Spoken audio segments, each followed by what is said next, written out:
ساتھ مسلمانوں گھبرانا نہ، غم نہ کرو، اگر کسی موقع پر تنہا ہو گئے انتظار کرنا، اگرچہ آج آیتیں نہیں اترتی لیکن مولا کا عذاب تو ضرور آ ہی سکتا ہے۔ بنا لو تم جو کچھ بھی کرنا ہے بنا لو، مسلمانوں کے چہرے کھود ڈالو، مسلمانوں کی گردنیں اکھاڑ دو، مسلمانوں کی عزتوں کے ساتھ کھلواڑ کرو، مسجدوں کو تہس نہس کرو۔ تم کیا سمجھتے ہو زمین تمہارے باپ کی ہے؟ یہ اللہ کی زمین ہے، یہ اللہ کی زمین ہے۔ ان الارض یورثها، اللہ تعالیٰ اپنی زمین کا وارث جسے چاہتا ہے بناتا ہے۔ یہ اور بات ہے کہ ہم آج عمل کے کچے ہو چکے ہیں، ہم نے خود مسجدوں سے منہ موڑ لیا تھا، ہو سکتا ہے ہمارے مولا نے ہم سے مسجدیں لے کر ان کو دی ہوں، مگر میں جانتا ہوں مسجد کی وہ سرزمین تحت الثری سے لے کر عرش اعظم تک مسجد ہی رہے گی، اور رب ذوالجلال کے ہاں فیصلہ تو ہوگا۔ تم اگرچہ عدالتوں کو خرید سکو تو خرید لو، لیکن ایک دن وہ آئے گا جب آواز آئے گی لمن الملک اليوم، آج کی بادشاہت کس کی ہے، آج کی حکومت کس کی ہے؟ پھر جواب بھی آئے گا للہ الواحد القہار، قہر کرنے والے ایک خدا کی آج حکومت ہے۔ آؤ اللہ تعالیٰ اس دن آواز دے گا این الجبابرہ این المتکبرون، کہاں ہے وہ ظالم و جابر، کہاں ہے وہ گھمنڈی لوگ؟ آ جاؤ اللہ کی بارگاہ میں۔ ان کو کہا جائے گا ان کی حیثیت چونٹی کی بناؤ اور ان کو پورے اہل محشر اپنے پیروں سے رون کر کے بتائیں، تاکہ تمہارے تخت کی کوئی حیثیت نہیں، حقیقت میں اللہ رب العزت کی شریعت قیامت کے دن نافذ ہوگی۔ ہم تو اس انتظار میں کٹ جائے گی زندگی۔ اب بات مجھے صدیق اکبر کی ذات سے یہ کہنی ہے، میں مسلمانوں کو توکل دینا چاہتا ہوں، یقین دینا چاہتا ہوں، گھبراؤ نہیں، ساری چیزیں بھی چھن جائیں تو تمہارے ایمان کو کوئی چھین نہیں سکتا جب تک تم اپنے ہاتھوں سے اسے بیچ نہیں دیتے۔ اللہ رب العزت تمہارا حامی ناصر مددگار ہے۔ اس نے قرآن میں کئی جگہوں پر وعدہ فرمایا کان حقا علینا نصر المؤمنین، اللہ فرماتا میں نے اپنے اوپر لازم کر لیا ہے مدد کروں گا تو مومنین کی مدد کروں گا، مدد کروں گا تو مومنین کی مدد کروں گا۔ میرے عزیزو آج بھی مدد ہی تو ہے، مدد ہی تو ہے۔ الحمدللہ ہم تعداد میں اب گرچہ تھوڑے ہیں لیکن ہماری حیثیت ایسی ہے 32 دانتوں کے بیچ میں ایک زبان کبھی کسی دانت سے دبتی بھی نہیں ہے، کٹتی بھی نہیں ہے۔ اللہ بس ایسے ہی اس زبان کی حفاظت فرمائے۔ صدیق اکبر رضی اللہ تعالیٰ عنہ کے ایمان کا معاملہ تو یہ تھا، حضور صلی اللہ علیہ وسلم کے بعد وہ کسی کو بھی عزیز نہیں رکھتے، حضور سب سے اول درجے پر، حتیٰ کہ اپنی بیٹی سیدہ عائشہ صدیقہ رضی اللہ تعالیٰ عنہ، ایک بار حضور صلی اللہ تعالیٰ علیہ وسلم ان کے ساتھ بیٹھے حجرے میں، بات تیزی سے ہو رہی تھی، صدیق اکبر داخل ہو گئے اور ہاتھ تک اٹھا دیا، حضرت عائشہ صدیقہ سے کہا خبردار تجھے معلوم ہے تم کس سے بات کر رہی ہو؟ شوہر ہیں لیکن اللہ کے رسول ہیں۔ حضور صلی اللہ علیہ وسلم نے حضرت ابوبکر کو روک لیا، یہ ہمارا معاملہ ہے، یہ ہمارا معاملہ ہے۔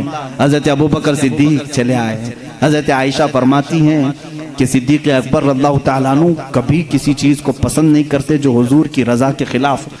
جب سیدہ عائشہ صدیقہ پر الزام لگایا تھا کچھ منافقین نے، تہمت لگائی تھی، حضور اکرم صلی اللہ علیہ وسلم نے حضرت عائشہ سے کہا تم اپنے ماں باپ کے گھر میں رہو جب تک یہ معاملہ کلیئر نہ ہو جائے۔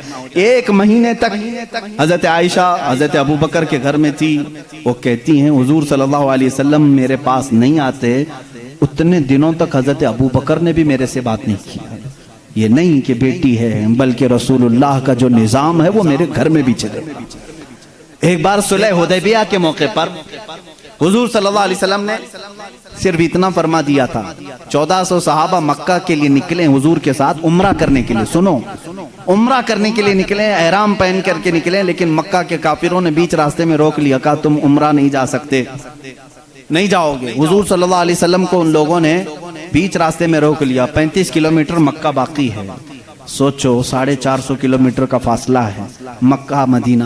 مدینے سے جو چل کر کے صحابہ آئے ہوں تقریباً 400 کلومیٹر چلے ہوں، اور ان کو قریب مکہ کے آ کر کے کہہ دیا جائے اب تم نہیں جا سکتے، عمرہ نہیں کر سکتے، ان کی حالت کیا ہونی چاہیے؟ صحابہ جوش میں تھے، کہا یا رسول اللہ صلی اللہ علیہ وسلم اجازت دیں ہم ان کے پرخچے اڑا دیں۔ بدر بھی ہو چکی تھی، احد بھی ہو چکی تھی، خندق بھی ہو چکی تھی، ساری جنگوں میں صحابہ نے اپنے جوہر دکھا بھی چکے تھے۔ یہ 6 ہجری کا معاملہ ہے، سن 6 ہجری میں حدیبیہ کا معاملہ آیا. حضور صلی اللہ علیہ وسلم اپنی نگاہ نبوت سے دیکھ رہے تھے. آپ نے فرمایا نہیں، جنگ نہیں چاہتا میں، اس لیے کہ ہم حالت احرام میں ہیں. حالت احرام میں ہم جنگ نہیں چاہتے. حضور نے صلح کی بات کر لی مکہ والوں سے. وہ بظاہر دب کر کے صلح لگ رہی تھی، تو اس میں حضرت عمر سب سے زیادہ بے قرار تھے، سب سے زیادہ بے قرار. صحابہ سے وہ بار بار پوچھتے تھے کیا ہم حق پر نہیں ہیں؟ ہم کو جنگ کی اجازت کیوں نہیں مل رہی ہے؟ یہ مکہ والوں کو ہم برابر بتا دیں گے. آج تو ہم 1400 کی تعداد میں ہیں، بدر میں تو صرف 313 تھے. حضور کیوں نہیں اجازت دے رہے ہیں؟ حضور صلی اللہ تعالیٰ علیہ وسلم نے منع کر دیا، نہیں میں صلح نامہ لکھ رہا ہوں. حضور صلی اللہ تعالیٰ علیہ وسلم کے پاس حضرت عمر آئے. حضور کے بازو پکڑ کر کے جوش میں پوچھنے لگے آقا کیا ہم حق پر نہیں ہیں؟ کیوں آپ اجازت نہیں دے رہے ہیں؟ حضور نے فرمایا عمر جو میں دیکھ رہا ہوں وہ تم نہیں دیکھ رہے.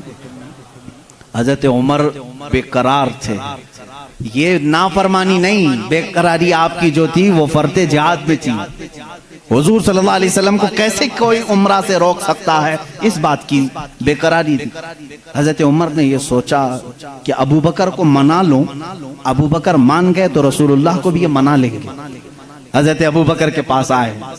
صدیق اکبر رضی اللہ تعالیٰ عنہ کو انہوں نے زور سے کہا اے ابو بکر آپ نہیں دیکھ رہے ہم 1400 کی تعداد میں اور رسول اللہ صلی اللہ علیہ وسلم صلح لکھ رہے ہیں مکہ والوں کے ساتھ صلح، وہ بھی ایسی صلح کہ ہماری اس میں عزت نہیں ہے.